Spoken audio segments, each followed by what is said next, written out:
Hey, good morning. Welcome to the Daily Coffee Chat with Ryan Frank. It's Monday. Congratulations for making it to Monday. Hope you had a wonderful weekend.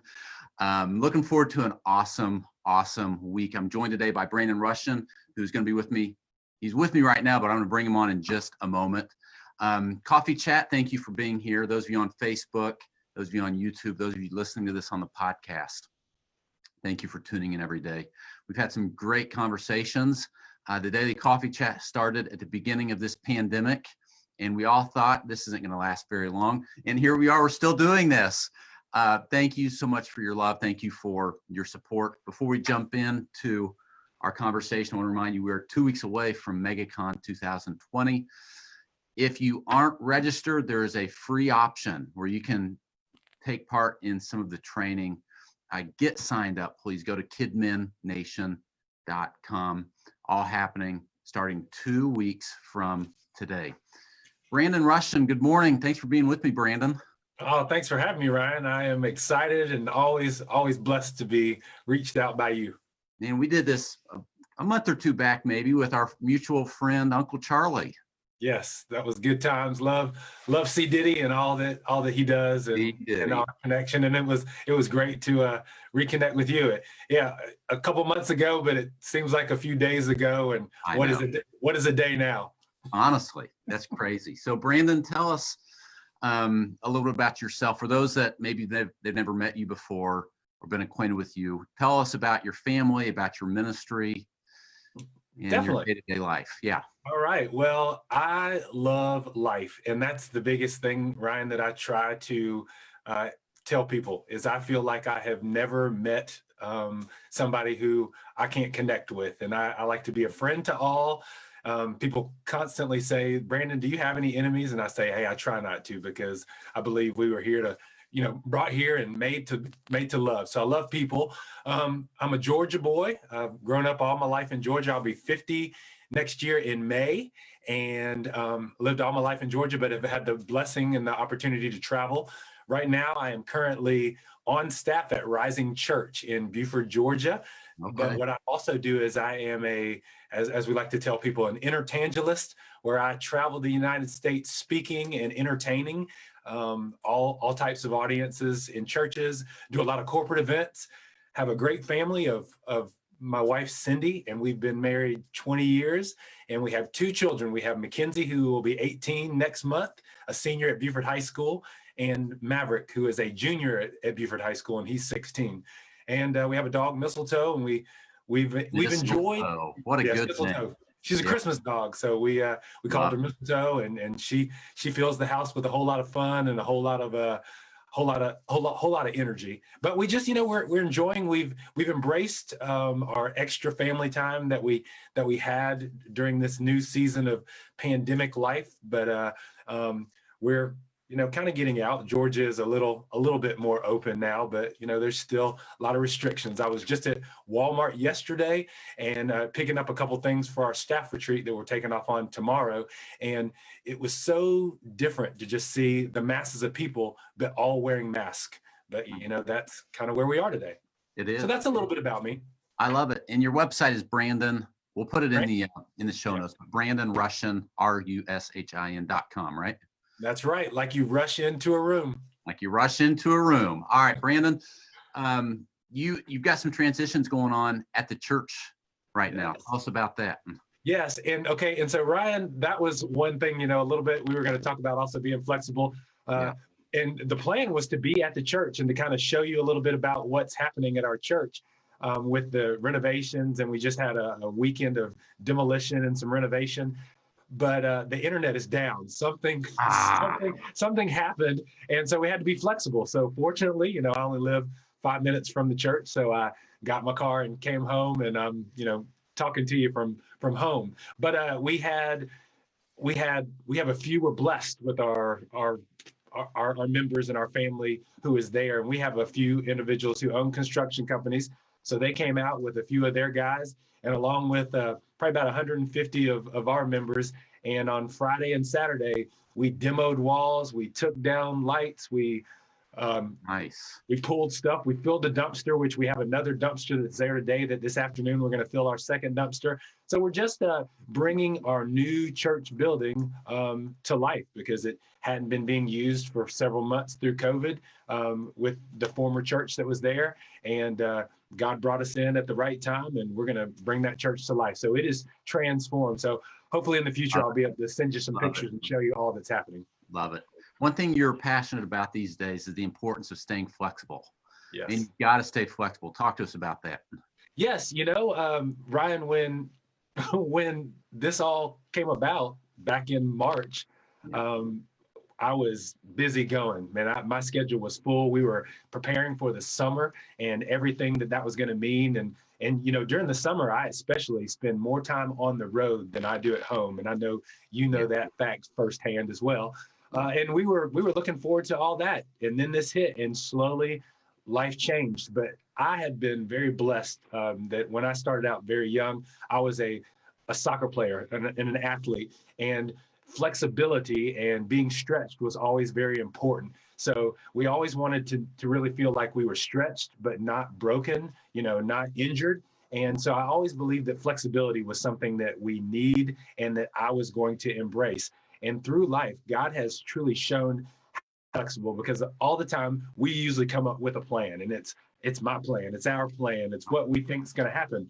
But what are you going to do when those plans don't go according to how you intended for them to go? Are you going to be flexible, or are you going to bend and break? So I try every day to make sure I'm flexible in all things. And if somebody's like, hey, B, can you do this instead? And I'm like, hey, let's try it, because we need to be flexible. And what I've seen in life is the more we can be flexible, man, good things can happen, great things can happen. And I really believe that that's where God truly comes through, and he truly shows us exactly what was meant to happen.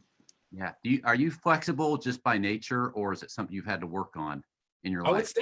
It's definitely something that I've had to work on. And I even put it into the physical of stretching, because from a very young age, stretching was something that I really enjoyed doing to get ready to be my best.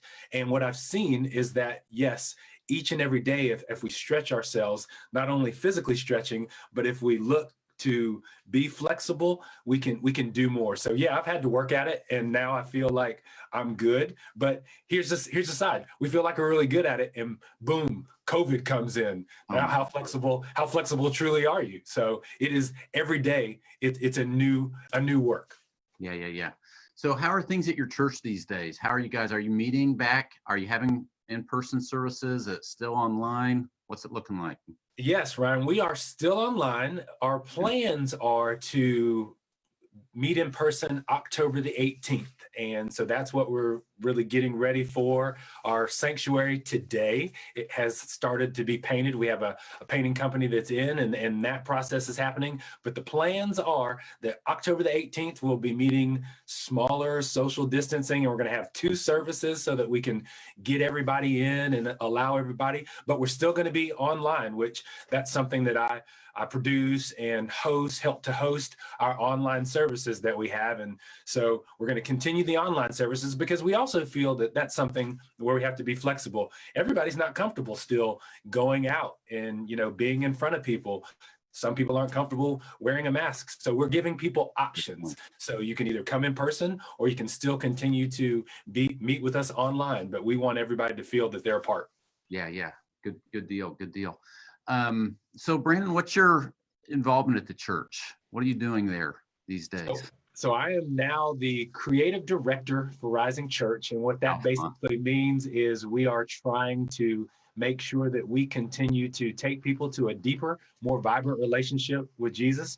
And we want to do that through passionate worship, through community as much as we can, but making sure that people feel connected. So I work with our worship pastor, our senior pastor, our student pastors, our kids pastors, to make sure that we're bringing more creativity in, and everything that we do drives people to a deeper, more vibrant relationship with Jesus, and helps everybody to connect with the past generations. We want all our generations to connect to the next generation, so that we can build disciples and we can lead people in a good way.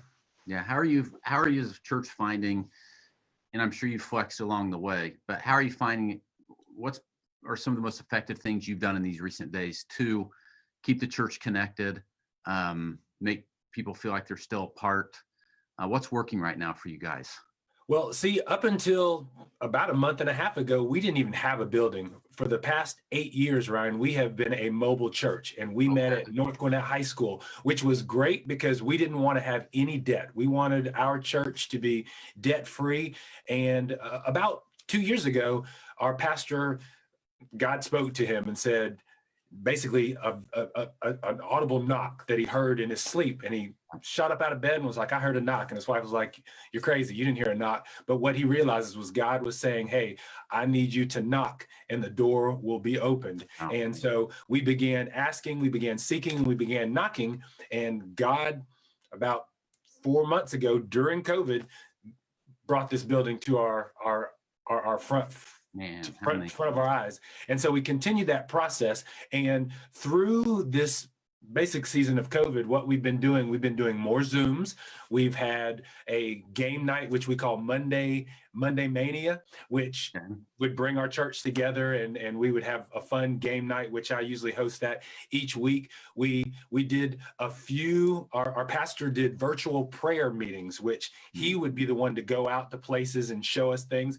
And so we would connect on our Facebook page and we would have virtual prayer meetings. And one of the best things that really happened, because schools shut down, so we couldn't meet at a school. Well, we have one of our rising members who has a studio, and he said, hey, I'll help you guys on to put it online. And Ryan, that transformed the way we were able to do ministry, to continue, not to have to stop meeting, not to be like, well, where are we going to meet? We had a place to come to do our live stream services, and we continued. So that kind of, all those things together have helped us to stay connected. We've had little meetings during the summer of socially distancing meetings and small get-togethers, which has kind of helped to keep us connected. But everybody's really played their part well to get us to now having a building, to moving closer to October the 18th, when we'll be meeting together in person. How exciting. What a great God story. And all this has happened during this pandemic. I love that. Brandon, let's wrap up. Tell us about, you do events for churches, for schools. Are churches starting to reschedule events and outreach things? Is it still slow? What's it looking like? Yeah, so coming into Ryan, each morning when I have my quiet time, God's good and he speaks to me. Well, probably it was last year, 2019. Do you guys remember 2019? Woo. No, but God was saying the word. He was saying, hey, I've got some pause coming for you. And I was like, okay, cool. I'm good with pause. That's not anything, and he was saying pause in ministry. So I was thinking through that, and our family, when we would have some time together, we were basically like, hey, it's going to be the year of the Russians because we're going to have a pause. Well, then in March, pandemic hits, and I was like, wow, God, this is quite the pause. But what ended up happening is most of me going out got pushed back, and then it really got paused. I'm scheduled to get going again. Ryan, you've been reaching out for some great opportunities, which I'm excited for. I've been doing a lot of recording and sending things to churches, and I'm really not scheduled to be back and going until into January is our next physical. But I've been doing a lot of virtual things. Like I did a virtual Swanee Fest, a big festival that we have in Georgia this weekend. So it was just us virtually doing it, and that's been good. And I've been doing a lot of video. So I'm praying on, what God will, open up. But, I think that's the prayer that everybody has right now. Stay flexible. Stay flexible. That's All right. It's Brandon Rushin. We'll put the link in the show notes, but those of you listening to the podcast, Brandon, and then Rushin, BrandonRushin.com. Brandon, thanks for your friendship. Thanks for jumping on the coffee chat with me. Bummer the internet's down, but hey, you're looking good. We're coming through bright and crystal clear today, so it's all good. It's all good. Those are good words, Ryan. And I also appreciate your friendship and partnership in ministry, and continuing to wish the best for you. Brandon, thanks for joining us today. Have a great day. All right, you too, Ryan. All right, be blessed. All right, peace. Yeah, friends, go check out BrandonRushin.com. Brandon, Brandon, Rushin.com. come. And before I let you go, remember, we are 2 weeks away today from Kidmin Nation MegaCon 2020. Not able to gather in person like we normally do in Nashville, Tennessee. It's all online this year, but it's expanded. There is a free basic ticket that you can get, but you need to go to kidminnation.com. We'd love to have you be a part. Friends, have a wonderful day. We'll be back tomorrow. Let's stay in touch.